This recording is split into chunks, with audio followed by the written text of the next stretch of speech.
action. We talked a little bit in our previous kind of ad hoc or kind of informal discussions of Rubik's Cube theory, and I'd like to tighten it up a little bit today by showing how we can make ad hoc Rubik's Cubes, and how in particularly important, how is it that we are able to place all 8 corners in correct positions without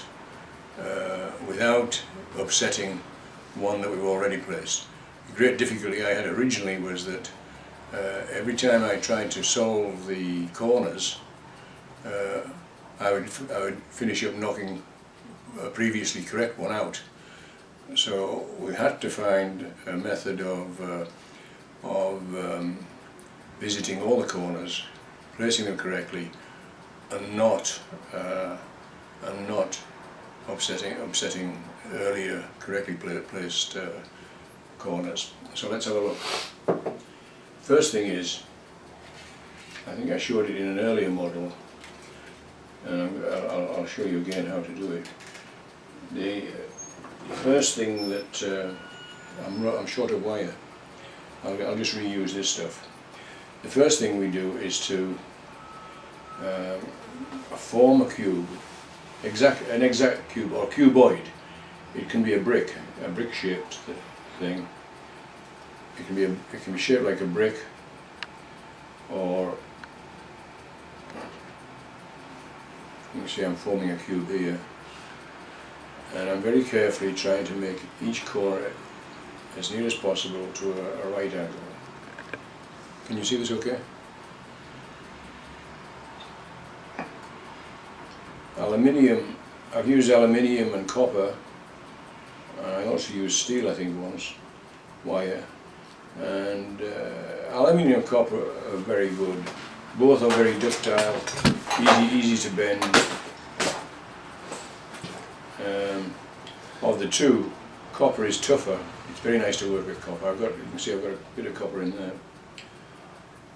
And straighten that one out. And we've very nearly got a cube, a little bit rough here and there. And I'm using the copper for internal diagonals just to emphasize it. And just pull that one out a bit.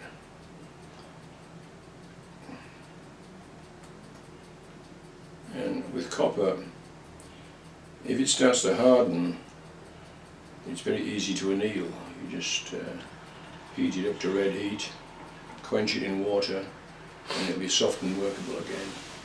So there we are, that's loose now. Let's see what we've got now. Now, you'll notice that at each corner we have to have, because it's a cube, or cuboid, we have to have 3 right angles. And that one out of there. This one out of there.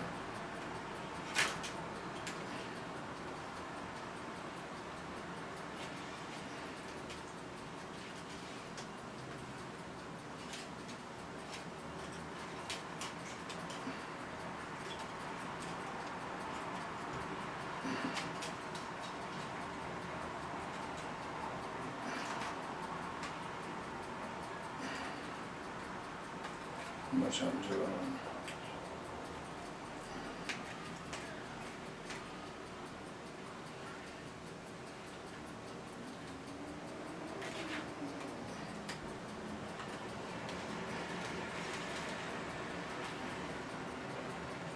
Is it beginning to look like a cube? It's starting to.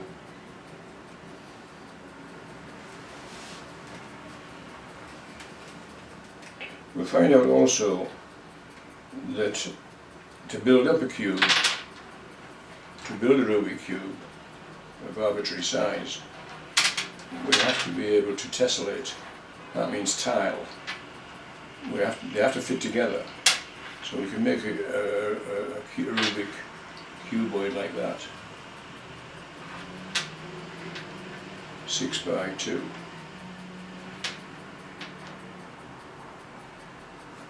Okay, they tie together, they fit together, and we go on and on and on. Notice that if we can't afford to have curvature. Once we get curvature on a cube, we can't tessellate any further.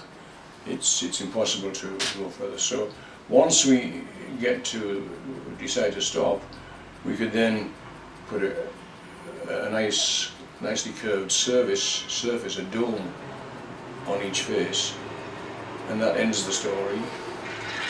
And again, there's a limit to the curvature of a dome. You can't have domes like that. You can't have Russian onion domes. It has to be a nice, simple dome.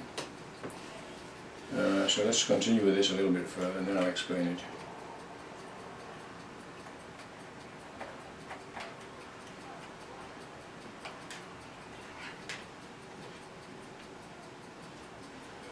We've got another internal diagonal there. I'll loosen that one.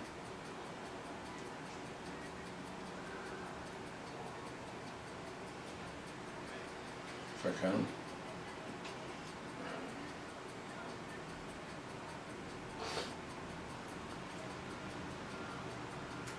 That's it. And it now becomes very easy to explain. I found a slightly better way of doing this, a little less clumsy than I was trying to do this with one piece of aluminium, one piece of wire. And same here, you can see there I've been trying to use a single piece of wire, but that's more difficult than it need be. I think the best wire to use would be either brass or steel, because then once you've completed a corner, you could braze or weld the corner, put a little spot weld on each corner, and that would make a very nice cuboid. So where are we? We've more or less got a cuboid now. We need one more piece to go across there, and I don't have a piece, so let's see what we can find. I think there's a piece over there behind the computer, no? Yeah. I'll take a bit off one of those.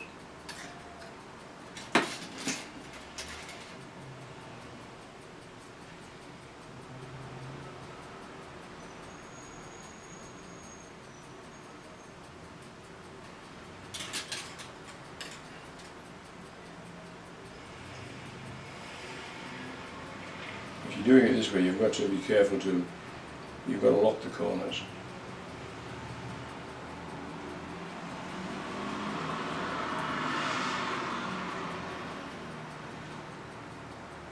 And I've been using, I would lock a corner and then melt some candle wax on it or something like that. It seemed to work.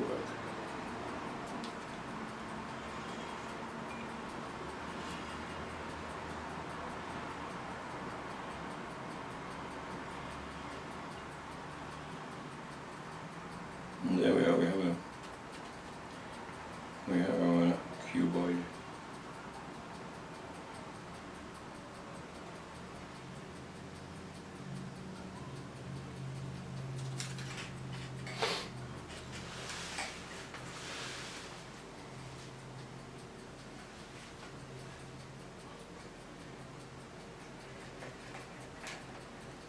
I think that's, for what we're doing, that's good enough.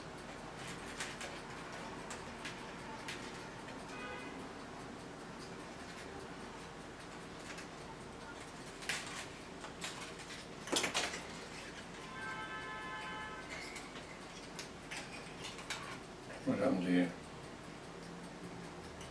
Is that good enough, Martin? That's perfect.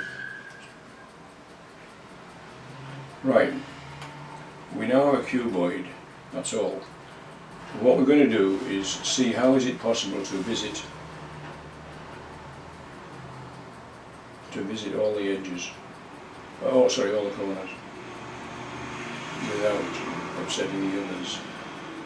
And it's a neat little exercise. It's rather like in 2 dimensions, you know, is it possible to draw a letter A or B or any letter, is it possible to draw the letter without visiting the same point twice? So here we are, we've got our cuboid. The next question is, how many diagonals are there? Well, let's have a look. If we're going to visit each corner, we've got to start somewhere, so let's start here and we'll go to that corner next. It's no use going to adjacent corners because we very soon find, and I can't quite reach it there. This is going to finish up quite distorted.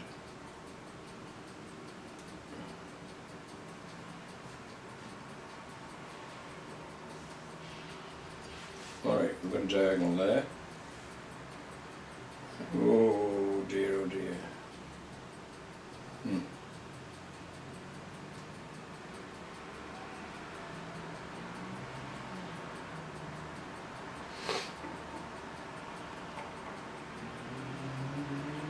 And so we can, there's a first diagonal, we can then take a second diagonal, and it doesn't take much effort to realise that very soon we're going to take a diagonal.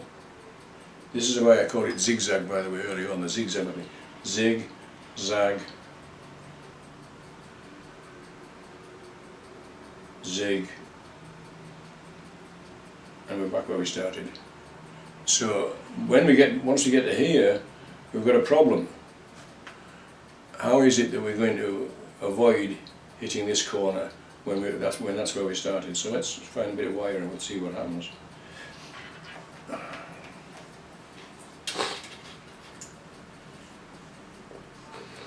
If we do this in another video, I'll get some more respectable wire.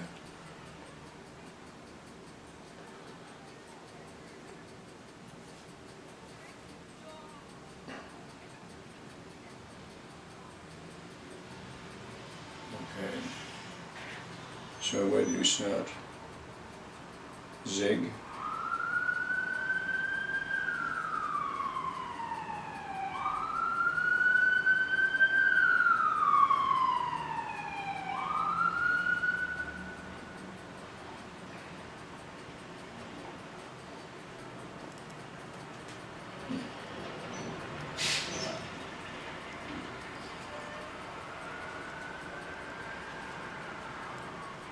Zig, zag.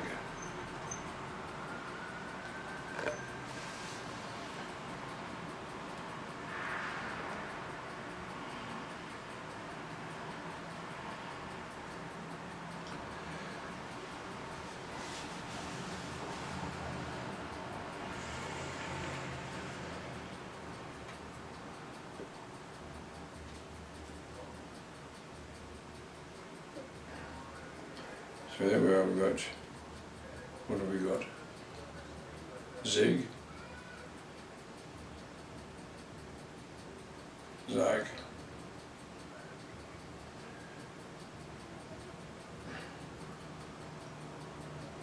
Zig.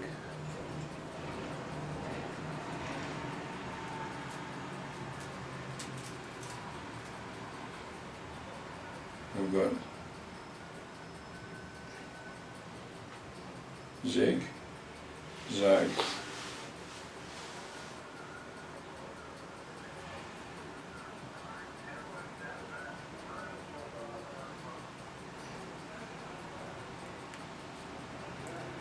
and then zig again, and we've got a problem because, where are we? Zig, zag,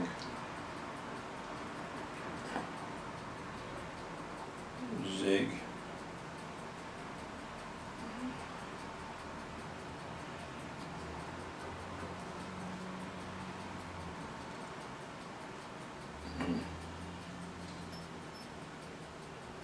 Is this getting too complicated, or can we follow it? It's long, it's not complicated, it's just very long to follow. Yeah. Maybe you could just conclude it, do a little conclusion. Well, we're getting to, that's where we are now, Yeah. I think. What's this guy doing here? Okay, that's where we hang it. We hang it from there. Right. So again, what's it like on the camera now? Looks fantastic. Zig, Yes. zag, Yeah. zig.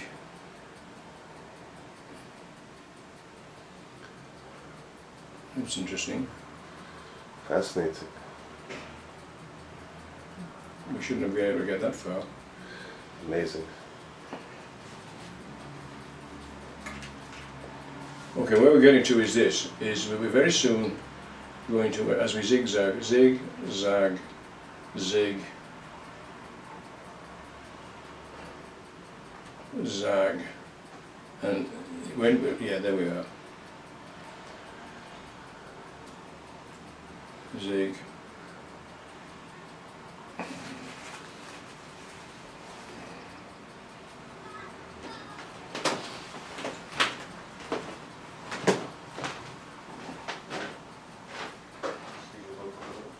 Zag.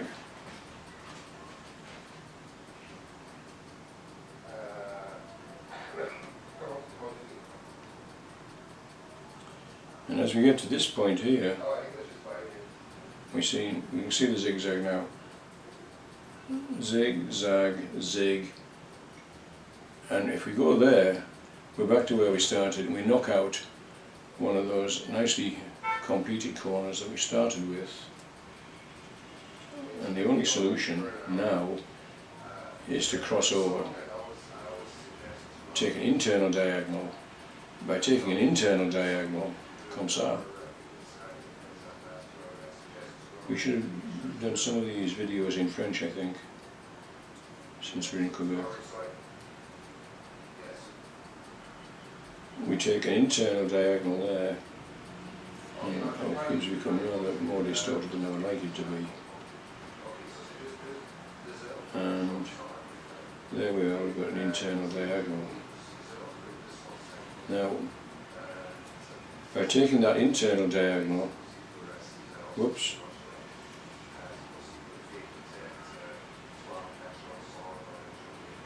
by taking that internal diagonal, we can now continue around the cube until eventually we've visited all 8 corners. And just a final point here, I'll just break that off.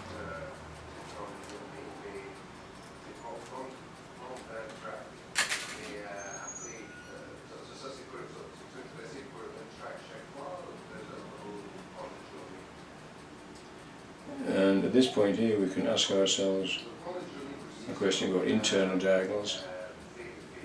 How many internal diagonals are there? Well, since there are 8 corners, there must be 8 diagonals. You see, there's one diagonal there. There must be 8. However, as you see easily, if we count it as 8 diagonals, then we're counting them twice. So in fact we have only 4 internal diagonals, and that means that we have quite a few opportunities to go internally. I'm going to do one final, if I can find a bit of copper. I can't. I'll do the last one in aluminium.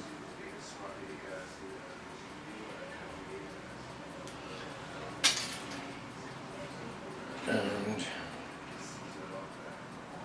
cross over here, put one of them there, and we've got them made it a bit too short.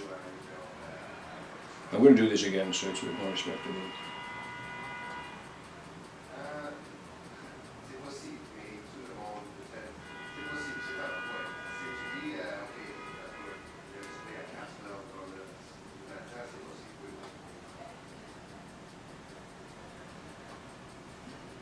Yeah, whatever.